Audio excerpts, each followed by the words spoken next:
I go way back. I was trying to remember when we actually met. Montpellier. Montpellier, is that true? Okay. I couldn't think of it, really. Couple of decades, I feel. Yeah. Couple of decades. More than a couple of decades. More than a couple of decades. This is why I don't recall. That's clear.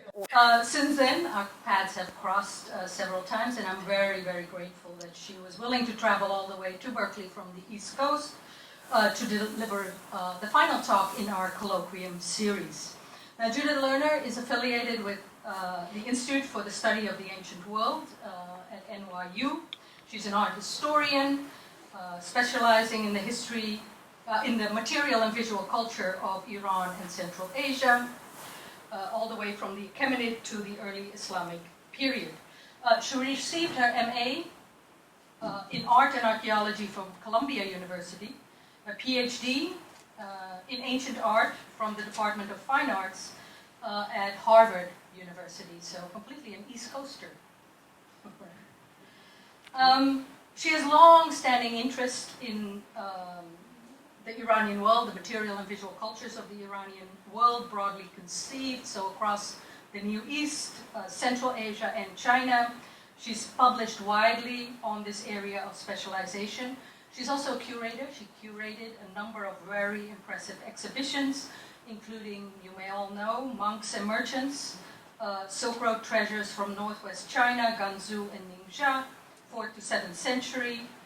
That was also a couple of decades ago, too, the first big one, with Annette Giuliano, who remains a collaborator. Absolutely. I'll talk about all that. Things. She also curated the exhibition Eye of the Shah, Qajar Court Photography and the Persian Past, which is very interesting. This was at the Institute for the Study of the Ancient World, where she looked at how past is really present, which is also a wonderful topic.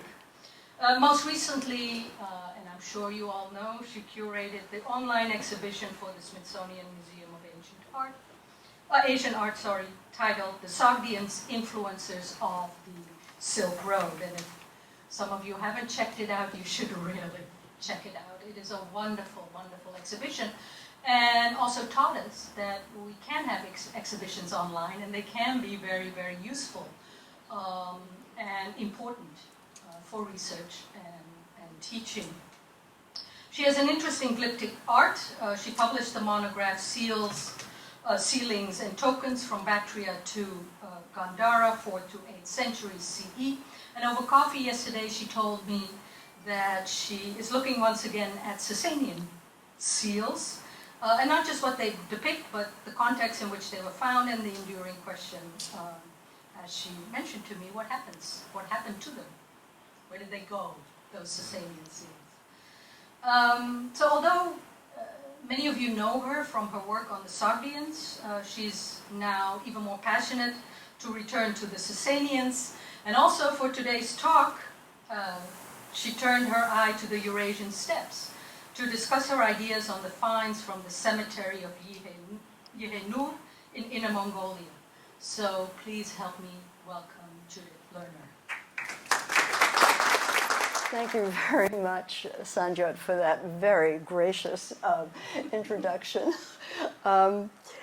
So those of you who have heard the introduction and have known me, you are probably wondering, what am I doing in Inner Mongolia? And there were times when I asked myself that question, actually. But I got involved with this cemetery of the 4th to 6th centuries, and I'll get into that in a moment, but just to tell you a little bit more about my interest in China, that does go back many years to the 1990s when Annette Giuliano, who is an art historian of Buddhist art, of the early Buddhist art and into Tang in China, asked me to look at this funerary bed which is now in the Miho Museum in Shigaraki, Japan. And I recognized a Zoroastrian burial rite called the Sagdid, the glance of the dog. And anyway, the rest is kind of history, because then I got involved with Sagdians and their depiction in China. And she and I collaborated on this exhibition, opened in 2001 at the Asian Society, Monks and Merchants, Silk Road Treasures from Northwest China, 4th to 7th centuries, in which we focused only on excavated material, or material for which we were really certain of provenance, which I feel very strongly about. Anyway, the rest is history, or rather for me, the history of Sagdians in China, because that's what led me into that realm. But Annette and I were eager to do another exhibition together. We had a lot of fun doing it, the first one, and we wanted to focus on the various routes by which people, objects, and ideas entered and also left China. So that is not only through the oasis routes, which we often called the Silk Route, but as you know, it could be called many other things, but also the maritime and the more northernly fur routes. So the background for this interest in Inner Mongolia. In 2016, I was invited by a Chinese colleague to a conference in Inner Mongolia, which is a part of China I had never visited, never even thought very much about, never thought it was especially relevant to my interests. And however, and I'm sorry if they're a little bit blurred, but over that year, I'd seen some of the Chinese archaeological news reports on different sites about the extraordinary finds from this very remote area of Inner Mongolia, the site of Yihe-Nur, and among the finds was that Bactrian gilt-silver bowl that illustrated the announcement of this lecture. And that's actually what got me into Inner Mongolia. That bowl absolutely fascinated me. What on earth was it doing there? So I'll talk more about that. And at the same time, our colleague at ISAW, the Institute for the Study of the Ancient World, Søren Stark, who focuses on Central Asia and interconnections among various nomadic groups, had recently returned from China, and he shared with us a locally published booklet on Yihe-Nur. So that really excited me, and since I had this invitation to Inner Mongolia, and if somebody invites me, I will take them up on it. So I know you're all familiar with the different routes, but I thought this was an interesting way of showing the different areas and how they relate going into actually two parts of China, from Central Asia through the Heshi corridor into northern China. And so the Heshi corridor is through Gansu, and we are dealing with the northernmost part along here in Inner Mongolia. At least that's where the cemetery was. So after the conference, I visited the local museum that held the finds, which was in, which is up here, and which was actually some distance away from the site of Yihe-Nur. And to date, as I think I just said, Yihe-Nur is the northernmost cemetery so far discovered that belongs to the Northern Wei dynasty, which flourished between 386 and 535 CE. So, and as you'll be seeing, the cemetery contained not only coffins, pottery, and other objects that are typical of the Northern Wei, but objects that are connected with the so-called Northern Silk Road. It's located in a very remote region. It's a typical steppe environment, and at the edge of the desert called the Sandy Lands, or Hanshandake Sandy Lands. It's about 330 kilometers from modern-day Datong in northern China, which was the first capital within China, south of the Great Wall, that was founded by the nomadic dynasty that became the Northern Wei. Their capital was called Pingcheng, but today it is Datong. And apparently, if you can dig anywhere in Datong and you come across cemeteries and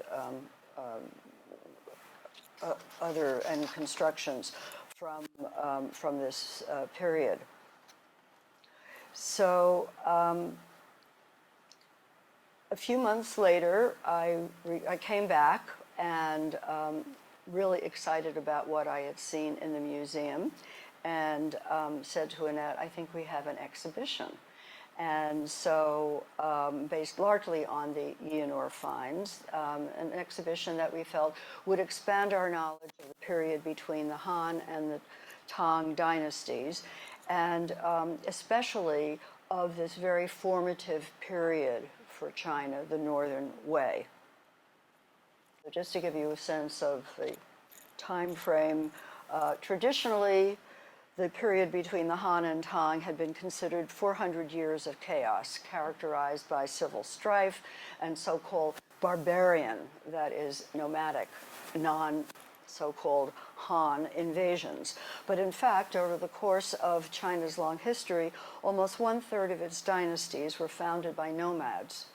And it was also under nomadic rule, especially the Northern Wei, that Buddhism gained its strong foothold in China. Buddhism had already been in China, but it was the Northern Wei that really adopted it, and it is under the Northern Wei, the first emperors, that such Buddhist caves, such as Yangon, which is outside of Datong, were first opened. There were a whole bunch of different nomadic groups that were in what is Mongolia and Inner Mongolia today, north of the wall, and the Xianbei, about whom I'm sure many here have heard, the Gaucha, who are probably Turkic of some sort, and the Xianbei were driven west by the Northern Wei, although some of them were absorbed by the Northern Wei, and the Gaucha were also absorbed and also settled outside of Pingcheng. So, I mean, you just have this, you have a kind of there are so-called Han Chinese, but now you have this influx of nomads who become settled people, but still retain a lot of their nomadic beliefs and practices. This period had been considered a time of chaos, but this view really has been changing due to new excavations that have led us to reevaluate this formative period in Chinese history. Much of this evaluation is reflected in the recently published Cambridge History of China that focuses on the what's called the Six Dynasties period, and now by finds such as those from Yihe-Nur. In fact, Yihe-Nur enables us to expand the view of nomadic culture in this part of China and the influences at play between the world of nomads and that of the settled populations. And as you will see, Yihe-Nur gives us a sense of the dynamics of interregional trade and cultural exchange within northern China, not only from outside, but within. And so this chart really shows in the last column the various nomadic groups that we are aware of from the Chinese annals, some of which I'm sure many of you have heard of or familiar with. And some of you may recall this article that was in the Silk Road Journal that was edited by Daniel Waugh.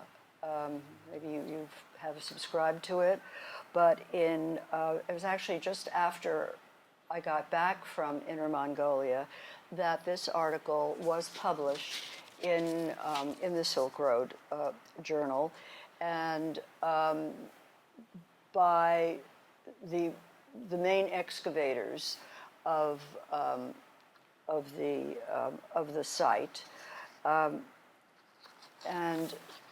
you can see Yihe-Nur here, and this was just to remind you in case you had not been aware of this article, but I can make it available to you if you're interested.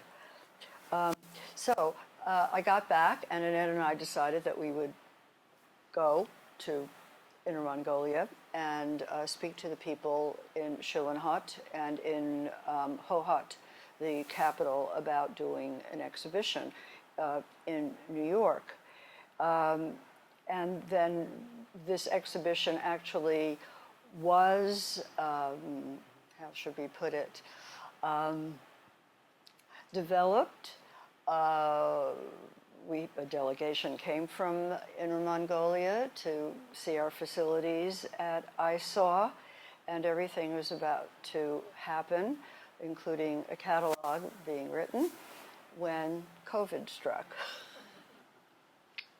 So that was put on hold, but there is an afterlife, which I will tell you about. But we did go back in 2019 to choose objects, not only in Shilanhut, but at other museums around Inner Mongolia. And this gives you a sense of what, of course, in Inner Mongolia, they're very, very proud of the Mongolian past. And so this is not the museum, but a view from the museum. There is a local museum showing the buildings that resemble yurts.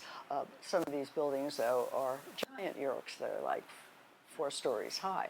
And this just shows Annette and me in the museum in 2019 with Anjayao, who is one of the leading experts on glass from this period.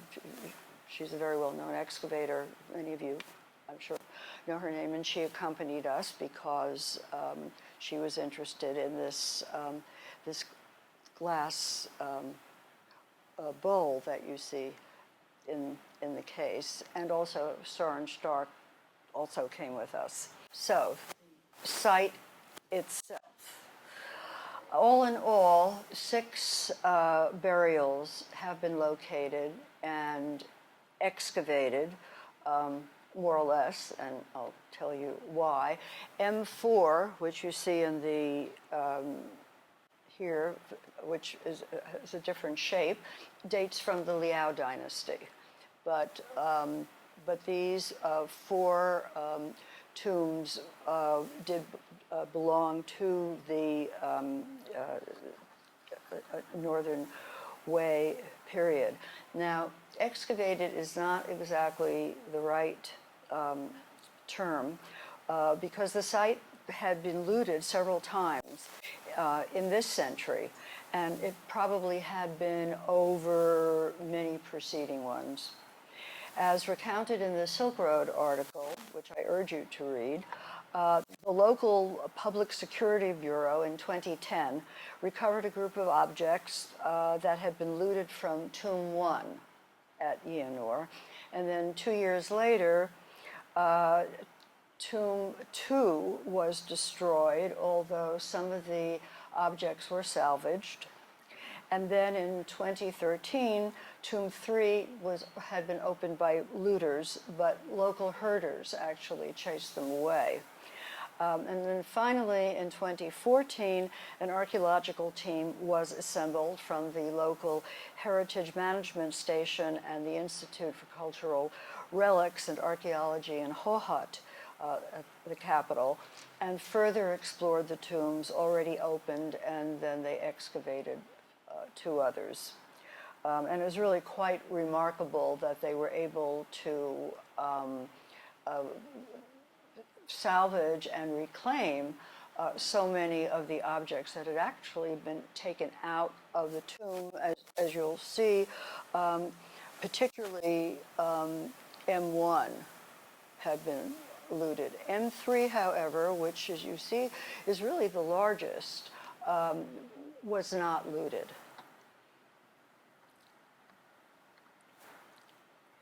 The tombs consist of long sloping passageways leading to a dromos. The passageway is about 23 meters long, a vaulted corridor about 1.1 meters long and 1.5 meters high that led to a rectangular chamber.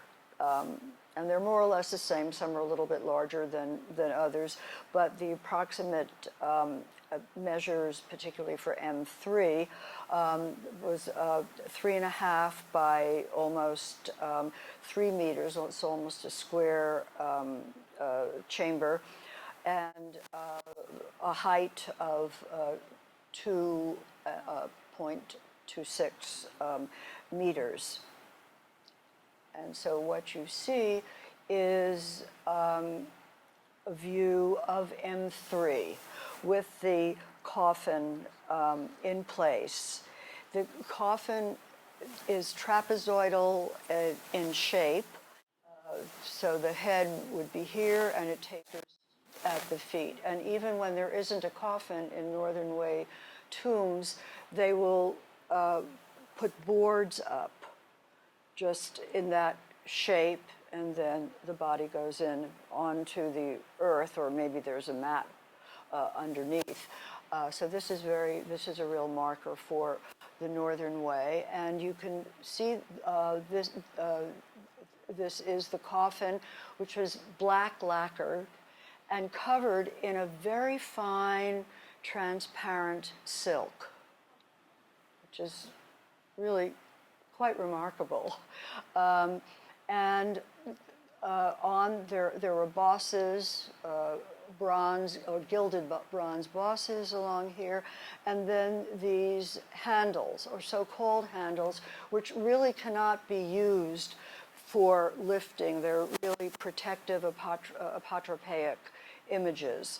As you can see, this what is called a Tao Te mask, demonic mask, with a beaky nose and slanted eyes, and in this case there are birds of prey. The upper part takes, in different versions of them, takes on different forms.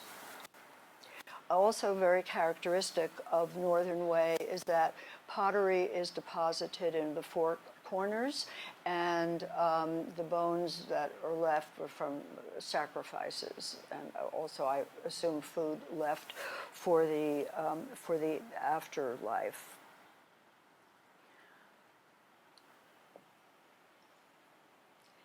And this is the personage who occupied M3. Wrapped in gold silk. It's a golden colored silk that is shot through with gold threads. And this has become, I mean, I'm not a textile person. I know some people here are. And this is something to really explore because I think it was about 2 or 3 years ago in a part of London, a Roman tomb of a woman, an aristocratic Roman young woman, she died, I think, in her 20s, was found, and she was wrapped in, or she was wearing a garment of the same kind of silk, this very fine, transparent silk with gold threads, which they feel came from China. And we do know that there was trade between China and Rome. And this dates to the 4th century, just before the Romans left Britain. So, but it's absolutely fascinating to think about these kinds of connections. But to return to the figure here,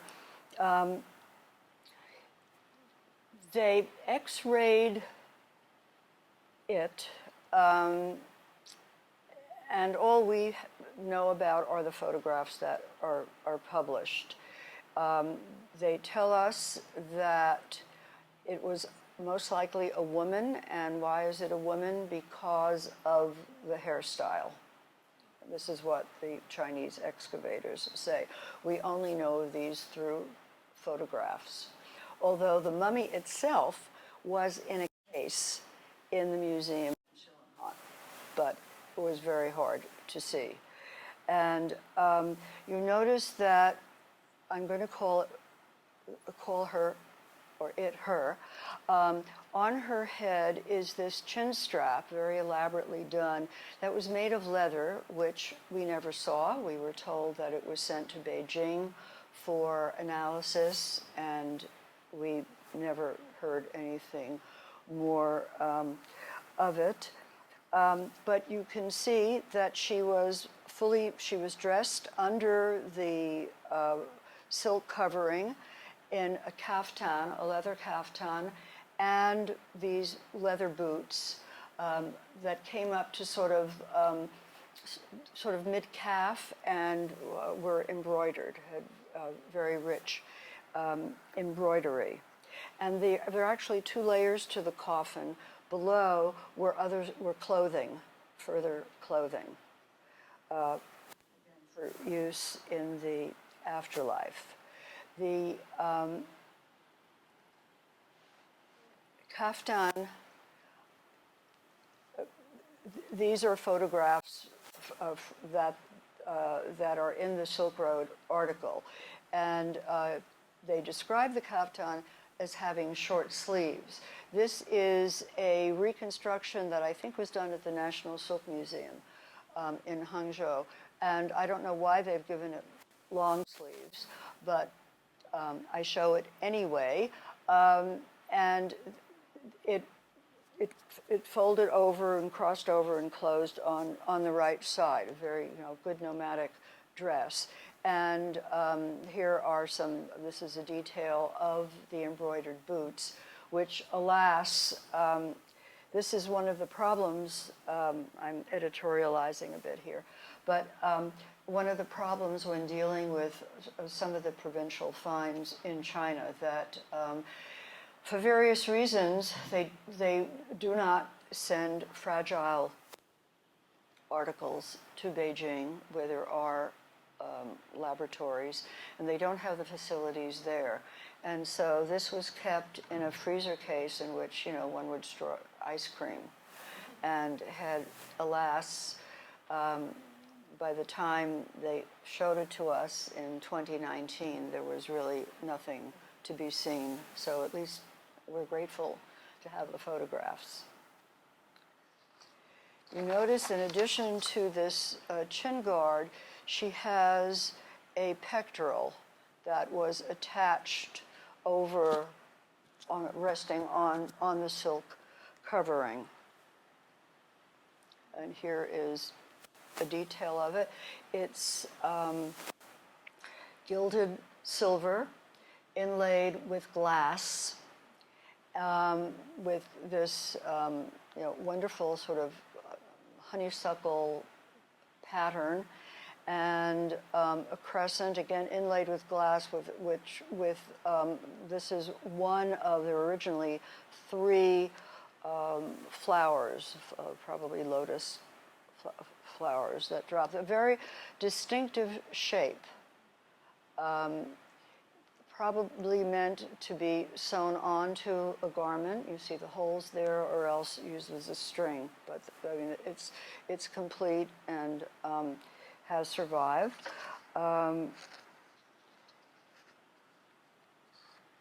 And well, maybe I'm getting ahead of myself, but I'll mention it now. The shape, as I said, is highly unusual, and it was very exciting for Annette, because on some of the bodhisattvas in the caves, in the Buddhist caves, you have a similar pectoral. So whether this is some indication of Buddhism, we really don't know. But as an actual pectoral, it seems to be unique. Not unique, but extremely interesting, was another pectoral that was found in M6. M6 belonged to a youngish man, they think he's in his 20s, who shared the use of this, wearing a pectoral, as well as you'll see a belt with the woman in M3. And this is I apologize for this was, they finally took it out for us and we were able to photograph it. But again, it's gilt silver, and it has a really interesting raised portion here and here in the center, with a beveled edge on both sides, again meant to be attached, sewn onto a garment, or attached by cord and worn that way. And this was exciting, particularly for Søren, who studies nomads, and he has traced this form of pectoral from east of Siberia all the way across and into Hungary, carried by mainly probably the Avars, and there's some relationship there. So we have these nice little hints of who these people might be related to, or actually were.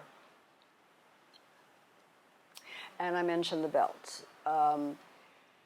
In M3 was this absolutely extraordinary belt. I don't know if any of you heard Matt Canepa's talk, but he mentioned the importance of belts among Iranian peoples, but they're also very important among nomadic peoples. And it's from the belts, that you can hang.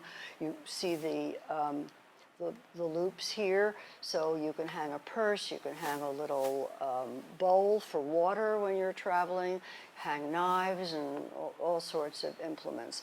But this is generally associated with men, but it's in this burial of a woman.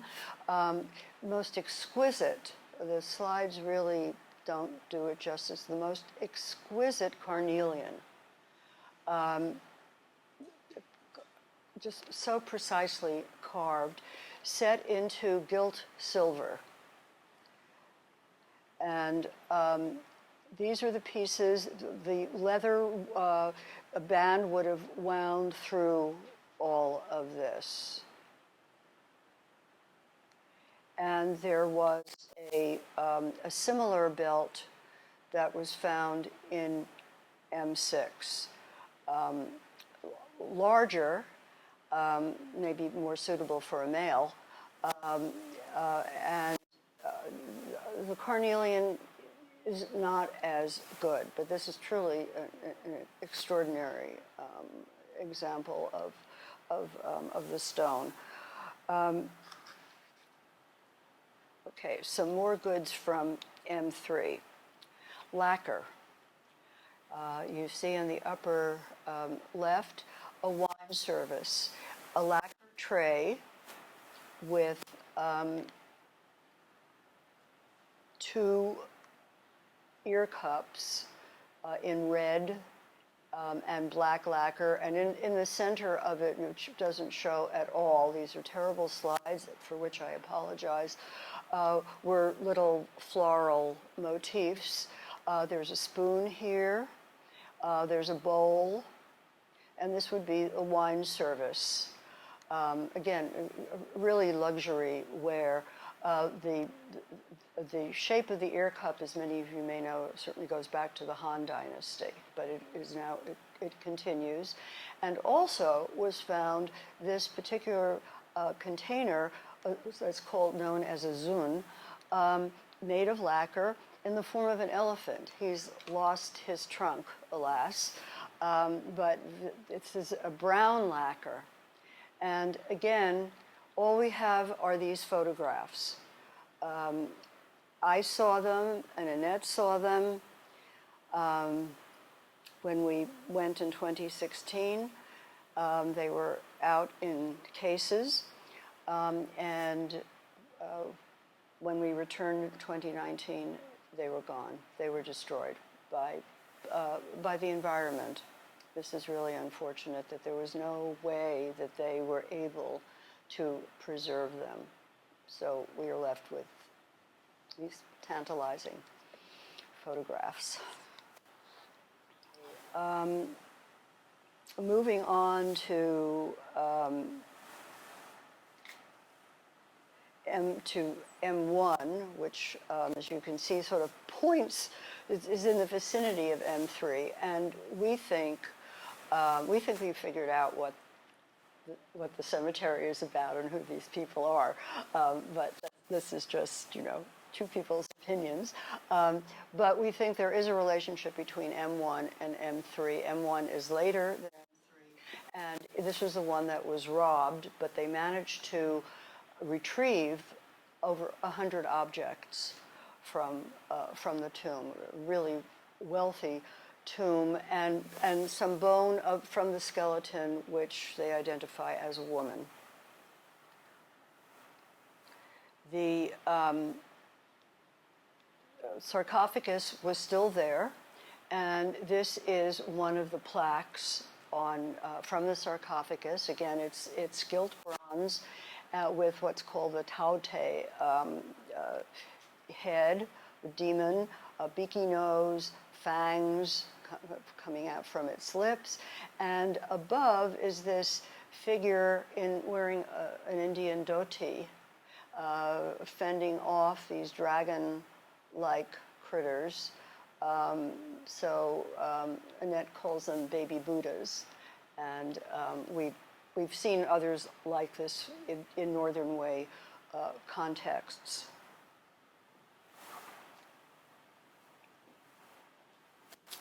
Also found in M1 was this gold foil chin strap, which is very characteristic of many nomadic burials. As you can see here, this is in bronze from Datong, the Northern Wei capital.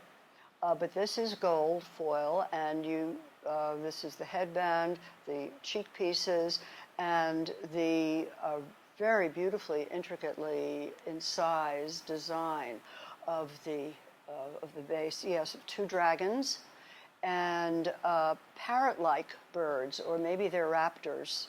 You see the beak, very beaky, but just really intricately done, and everything is tooled, and this was a very special person who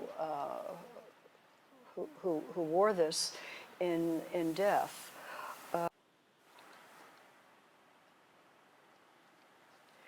I should also, I think I mentioned that there were about over 111 artifacts were recovered from this tomb, and they consisted of a lot of gold, little bells with filigree designs on them, earrings, dangling earrings, and chains, and all sorts of extraordinary jewelry. And I've shown you the chin strap, so we'll move on to another shape that harks back to the Han, what's called an earcup. And this made of silver with the so-called ears or handles gilded in this wonderful leafy pattern. Again, this is a form that goes back to the Han period, and we have a few, though, that continue, or at least that we've found that we know continued into the Northern Wei. For example, in the burial of Feng He-Tu, who was an official of the Northern Wei Dynasty, buried in Datong. And so this is not as elaborate, but silver, and this is a sort of gold beaded border here on the ears.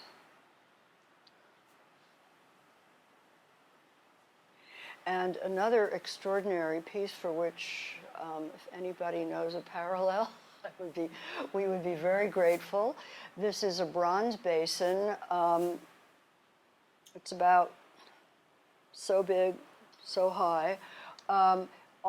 Resting on bulls or horses' feet, and with these raptors that had been placed all around the top. There's a beaded border again, and then this kind of almost architectural trim, and it sort of makes me wonder whether it isn't representing maybe city walls with birds of prey after a battle or something like that. But as far as we know, it's unique. Also unique is this iron lamp,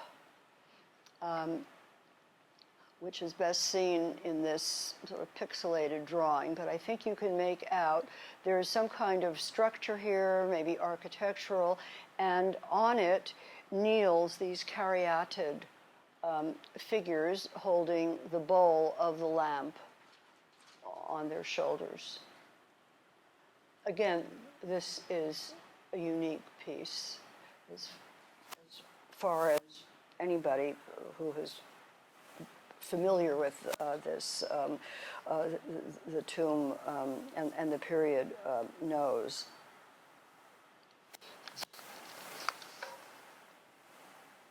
Now the glass bowl, with Anjayao examining it. It was found complete, which is quite remarkable, although it has a crack through the bottom, so there is no way that, in fact, we would never have been able to borrow it. We would have had a wonderful photograph of it, maybe in 3 dimensions to show it. But it has a pontal point. It was blown, and most likely it was made by Bactrians or by Chinese, by people in Datong, in that, according to Anjayao, it was the Bactrians who introduced blown glass to the Chinese. There are passages in the Wei Shu that describes this, and so this no doubt was made in Pingcheng, either by Chinese or by Bactrians living there. And this is something that Matt got into, and this is all interrelated, of glass or Sasanian glass moving across the Silk Road, going by land, going by sea. in a way, it's safer by sea than by land. But in this case, the ingot, and also glass ingots can travel, so they can go overland. But the glass seems to have been locally made. And now this is what got me all excited about the cemetery, the Bactrian bowl, which is weighs 340 grams, which is about almost 12 ounces. And you can see that it's really small. And one can just imagine wine being poured into it and people holding it. The heads protrude. They're in very, very high relief, and they're almost like handles, or they're almost like I can serve as feet as you put it down.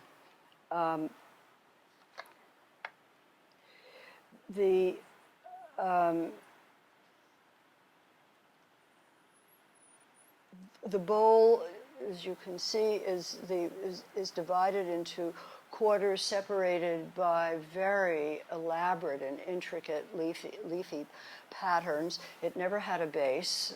Some of them do, or similar ones do, but this did not. Has a beaded border, and the heads are in extremely high relief. Three-quarter view as well, which shows, of course, a very strong Western influence. It's still a puzzle to me whose heads these are. I've always sort of thought of him as a kind of philosopher type, and I think they're types. I don't know that they might refer, though, for all we know, to plays. I know Franz Grenet was talking about that, and of course Kurt Weitzman had identified some of the bowls from Bactria as illustrating plays of Euripides, which apparently was very popular in eastern parts. But this is something that still puzzles me and that I hope to work on. Two beardless youths and then a woman.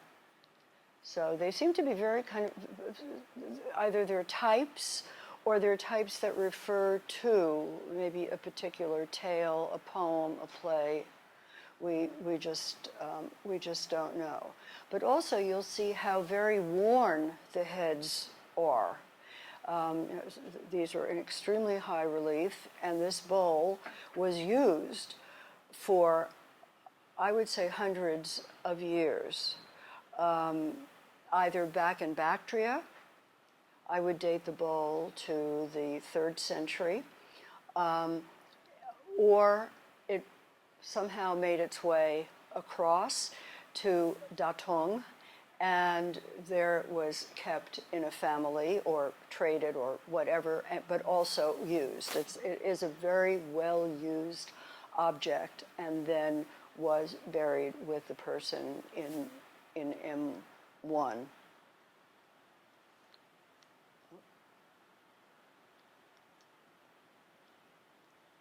And it's interesting to compare the bowls to others that we do know of that we call Bactrian,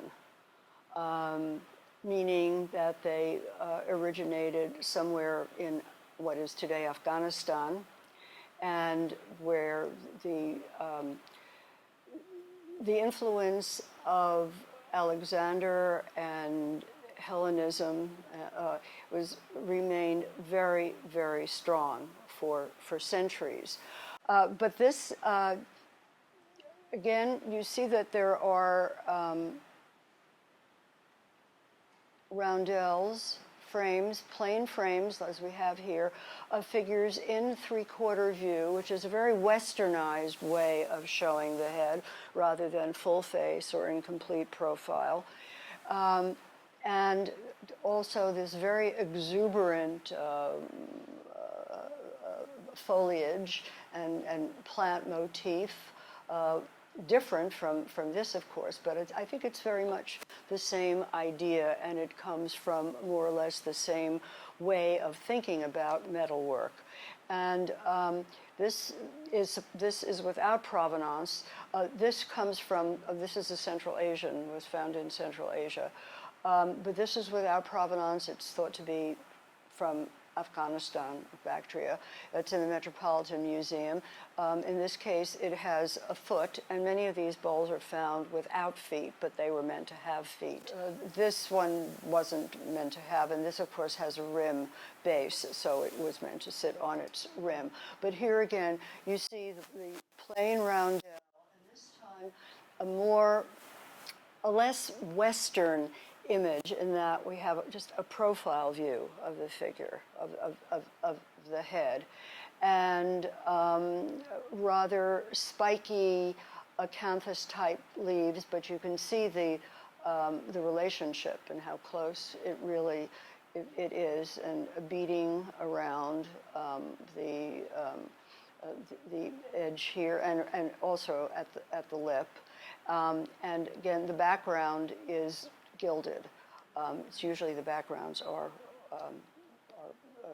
gilded. And to show that this continues in China from the same period, from a Northern Wei tomb excavated in Datong, comes this bowl. It probably had a foot. But you see now it's a much more kind of Eastern Iranian. There's much less of the classical tradition that's showing in the profile heads, and it's in strict profile. There's a lot of patterning of the clothing, but this all grows out from something like this, which we now have in its original in Inner Mongolia. So I mentioned that this was to be an exhibition. It's been put on hold, and frankly, we really don't think we're going to have it. So instead, this is a bit of an advertisement.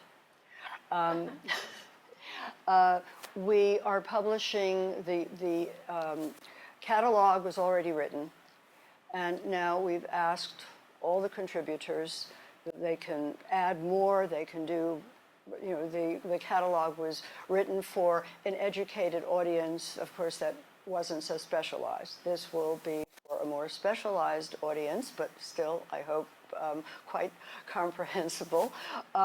And we will be publishing it in the series that Annette and I edit.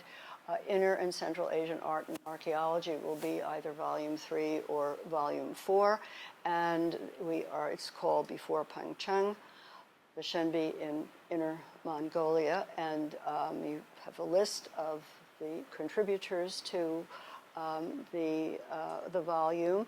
And that's most of us, a good number of us, at the site of Yihe-Nur, Annette and Sarn and me and Jayao. And the man who owns the property, who allowed us to walk to see the site. So I will let you know when it's published. And thank you.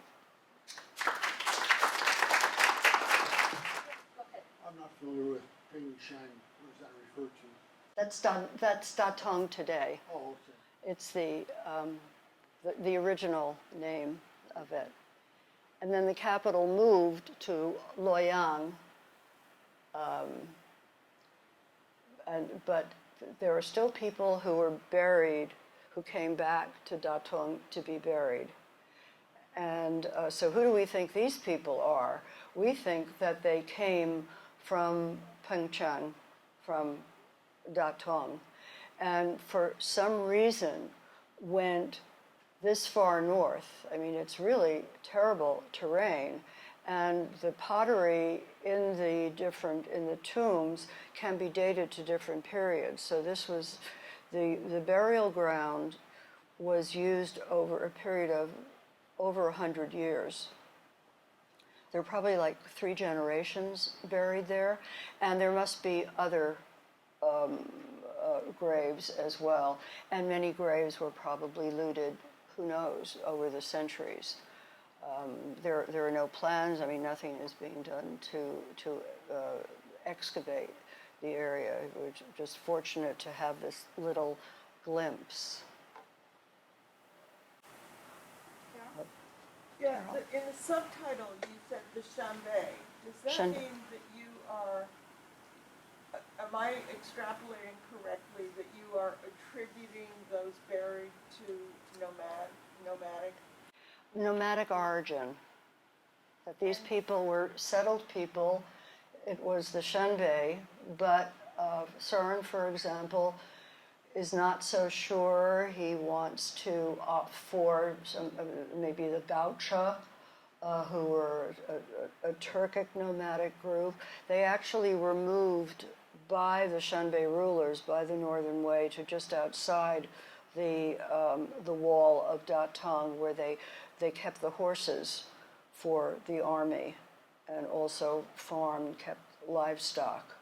But we feel that these people, based on the pottery that we have, were probably, when we say Xianbei, they descended from Xianbei, but they were city people, clearly well-to-do, and these goods that they chose to be buried with is a mixture of nomadic, because that is their background, and other, contemporary luxury goods, including the pottery, the sort of everyday pottery that I didn't really show that, but the pottery of the period can be dated over for a good 2 centuries.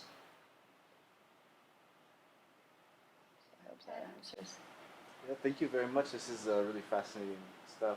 So it wasn't quite clear to me. You mentioned the silver bowl possibly being made by Bactrian or Chinese artisans in Datong. So what would be the argument for one or the other? I didn't get the rest of it, made by Bactrian. Bactrian or Chinese artisans? No, I think it's very much Bactrian.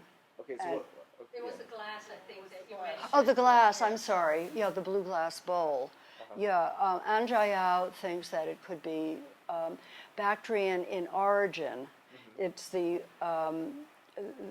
Bactrians apparently taught the Chinese to blow glass. I mean, China had glass before, but this is blown glass, and you can still see there's the pontal point.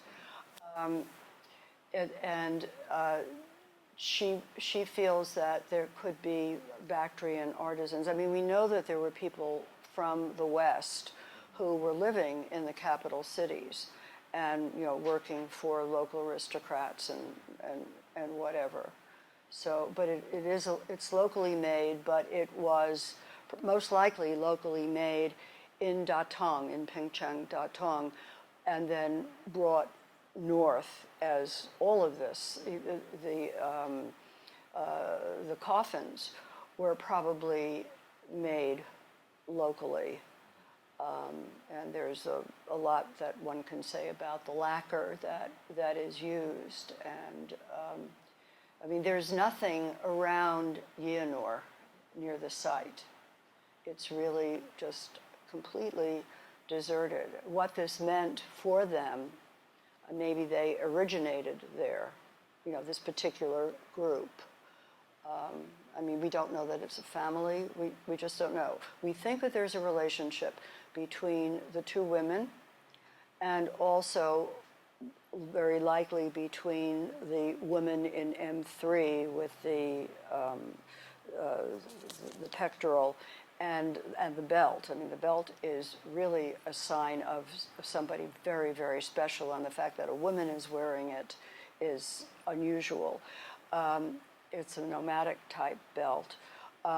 And so we think there's a relationship between her and the young man buried in M6, who has the other pectoral, which can be linked to a whole set of pectoral designs that go across, that one can follow across to the steppes of Hungary and the Avars, as well as the belt.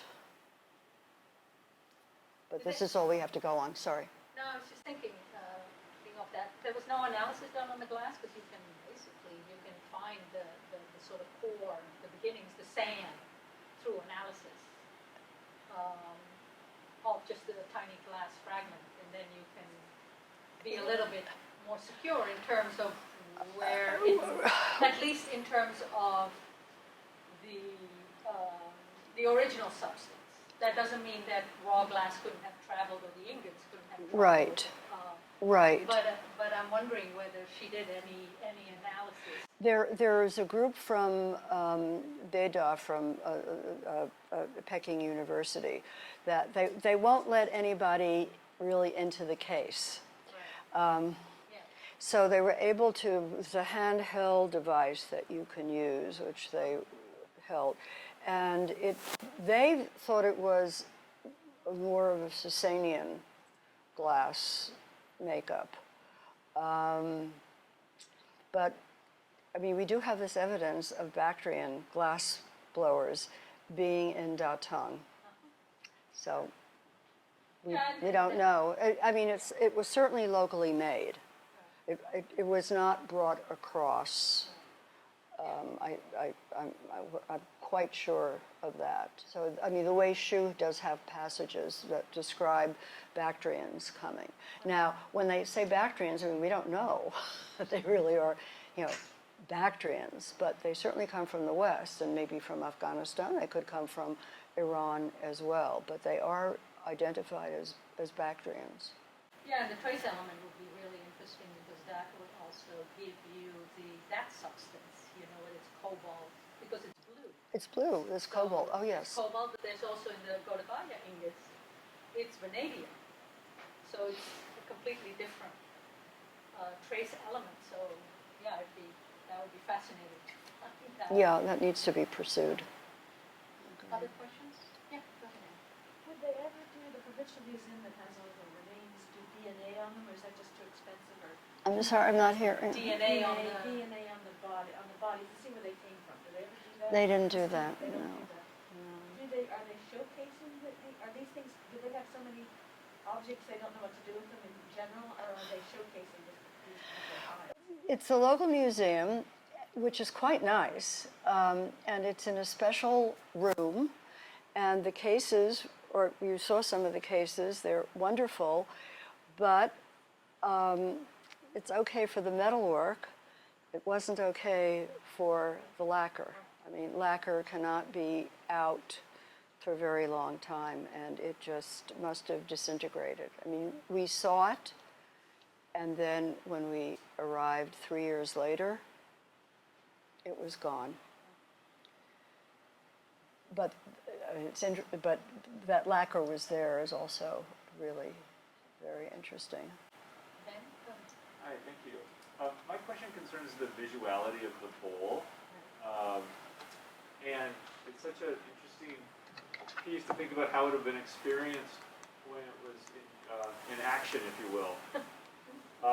Because the most visually striking elements, to us at least, are concealed when it's on its face.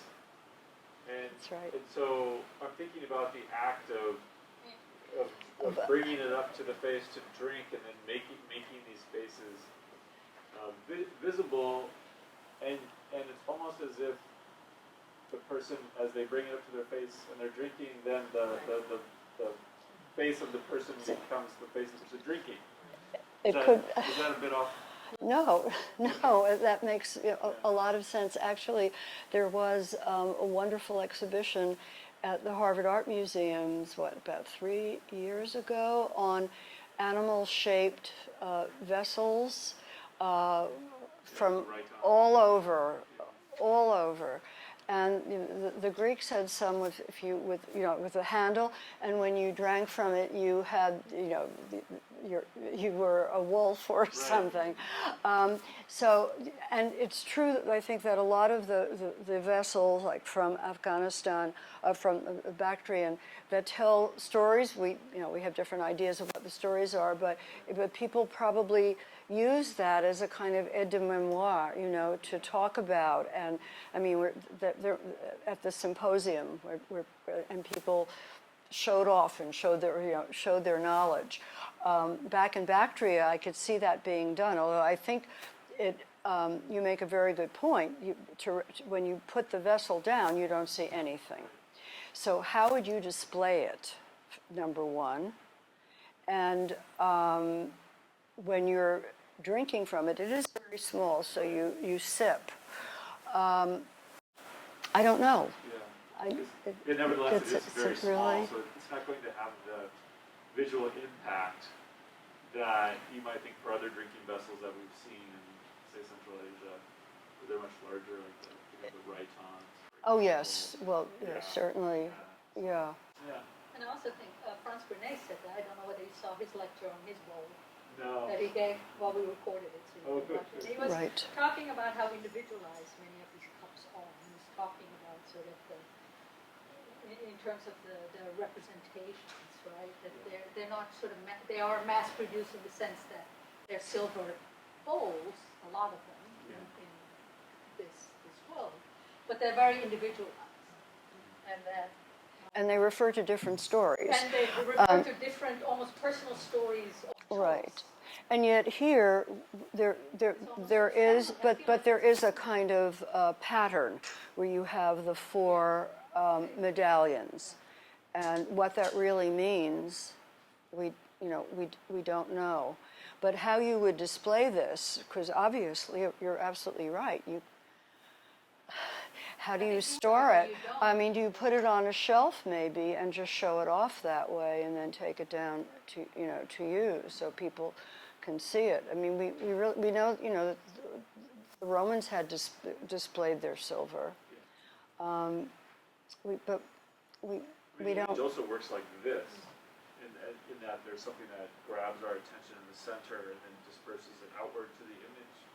The medallion. You display it upside down. Yeah. That's right. Put it down. Just like glass, you still, you have a glass that you That's what we do it perfectly. display. Right. You know what I was thinking? I was thinking with the one while it's embossed and higher up that it was easier to hold. Yeah. Well, it was a little support as you were bringing it. right. Well, it was a great thrill to hold it. Did you feel it?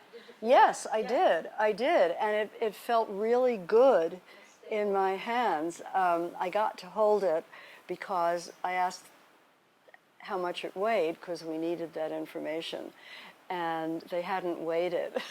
So the director opened the case and gave me gloves, and I was able to hold it and feel to it. And when I brought it up to it was very pleasant. But you're absolutely right. You can't really look at it and tell a story from it. Although these heads, I'm sure, refer to something. I mean, they're types, and they must be known from poetry or theater. But I just don't know. I'd like to ask you, because since your field is Iran, those faces look so European, right? I mean, the bowl, the fleur-de-lis pattern, it looks like it's something from the late 17th century, to me at least. And then they look like medieval European archetypes, like they should be Germanic, especially the girl with the braid, it seems like, right? So are these the kinds of faces? I mean, it's very different from last week's bowl, right? Yes. So are these the kind of faces you've seen in Persian art? I mean, does it No. look strange to you too? Oh, yeah, well, if we're talking about Sasanians, yes, although there are some connections early in the 3rd century with bowls, with medallions, but the style is very different. This is a very westernizing style. In fact, when I first saw it, I thought, if somebody said that this was something that was dug up during the Renaissance in Rome, when they were finding things, you could almost believe it. But, here it is in the 5th century in Mongolia, in Inner Mongolia, in the north. So it makes one realize how little we really know and how much more was done, and maybe that we can still find. But it's a totally remarkable piece. And I feel that the people who made the bowl, they are types, and they might be types that relate to some kind of story, but I don't know. And it's something that I think classicists should be looking at as well. I mean, after all, it comes from Bactria, which is so heavily... I'm sorry? Can you share with us why you attribute it to the 3rd century? Because I think it's certainly not later than early 4th by the style. And if you look at the others and the ones that were found in Datong, which in a sense, can be dated, and they're later in style. This has a fluidity, and one feels that one is closer to the source with this. Or is the dating completely dependent upon the tomb? I mean, you're relying on the people who say that they were in contact with the people who dug it out of the tomb. Well, they do have it, and they know it comes from that tomb, and we know when we can date the tomb. So this was an heirloom. But was it an heirloom in China? Was in Inner Mongolia? Was it an heirloom in Bactria, and whoever owned it got tired of it, or it got so worn that they said, okay, we'll sell it in the market, and then it made its way, because it's a piece of exotica and would be highly valued in the East. I would doubt that they had any idea who these people were, or even they just know that it comes from somewhere from the West, and it's kind of fabulous. But again, we don't know when it arrived in Pingcheng, and we are assuming that the people buried at Yihe-Nur came from Pingcheng. We could be wrong, but we have reasons. And the next discovery, which is always the case with anything that we do, the next discovery just kind of, blows everything away that we ever thought. But this was truly remarkable. Did they come across any coins in the tombs? No, I would have shown no, unfortunately. That could be a help, but again, well, it does give somewhat of a date. You might have been looted. The tombs were looted, but they managed to, Tomb 5, for example, was looted, and there was nothing left and nothing really to salvage.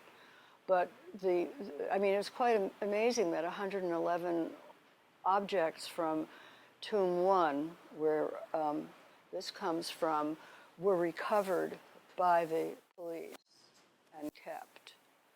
They have the provenance. Where and how in the tomb, we don't know.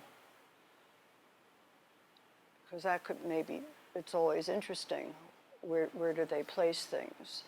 But we just don't know. But we can say it comes from that particular tomb of this woman, this youngish woman. I think she's in her late 20s or 30s. A more general question. Going back to the beginning of your presentation, you mentioned this particular shape of the coffins or tombs. Is that similar to any other sort of style of tombs from the It's Northern Wei. Well, it's very different for China. Yeah. Yeah, but that particular shape is characteristically Northern Wei. I mean, there are lots of Northern Wei cemeteries that have been excavated. We wouldn't find anything similar farther to the west? Not that I'm aware of. I don't know. No.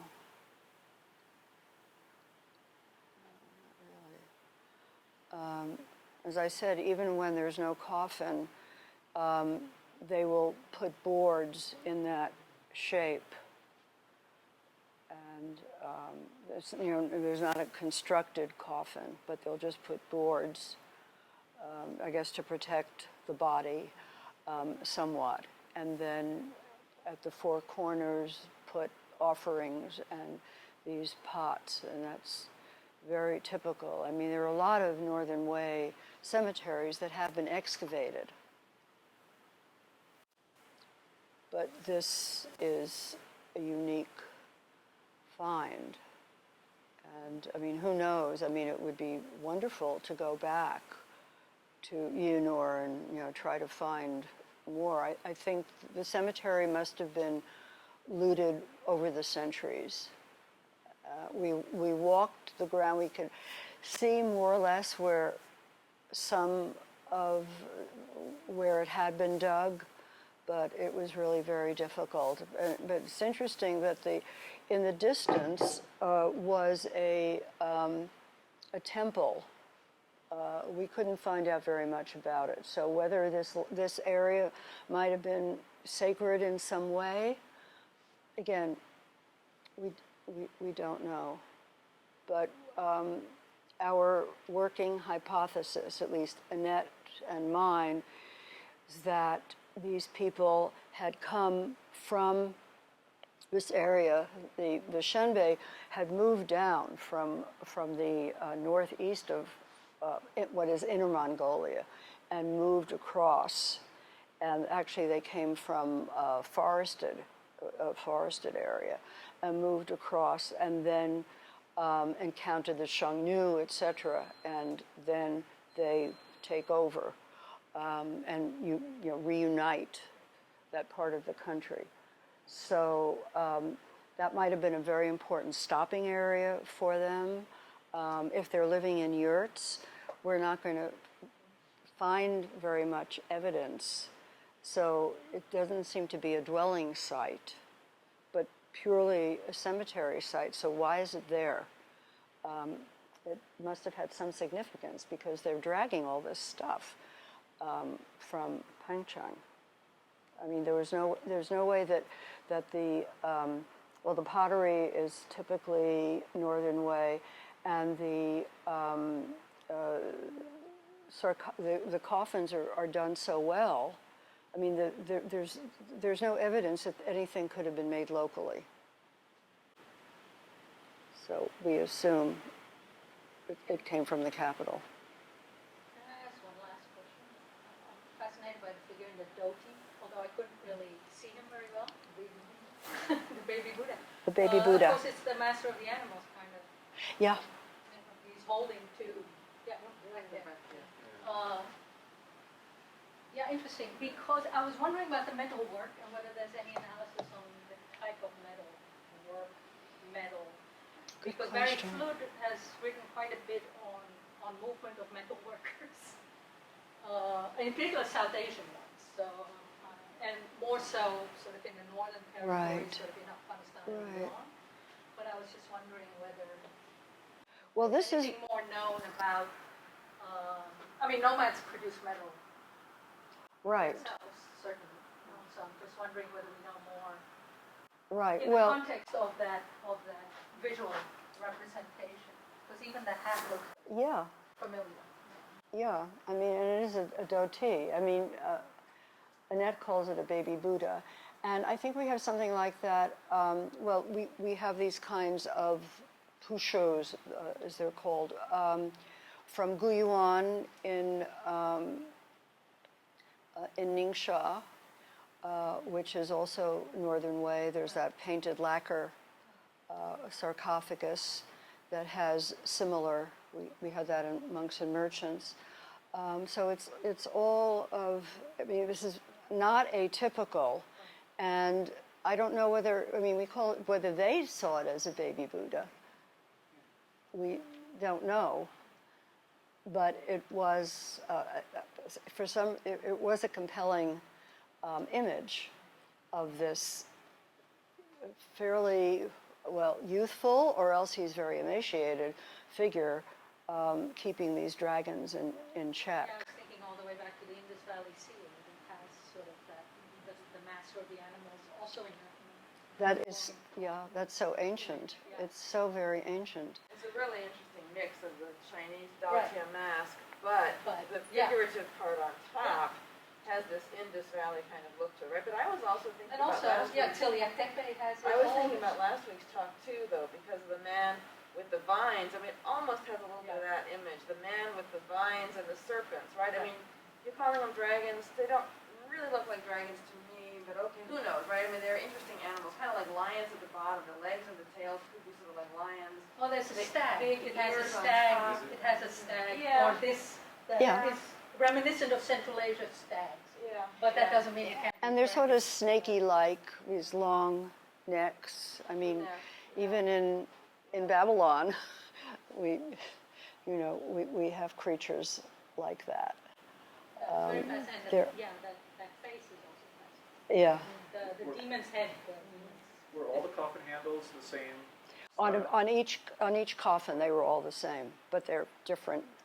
Different handles were made. The others were green because of the copper. Right. This one's been cleaned off. Well, it's you can still see some of it coming through. They're bronze. I mean, the museum didn't tell you that they cleaned it. They were just saying this is how they were found.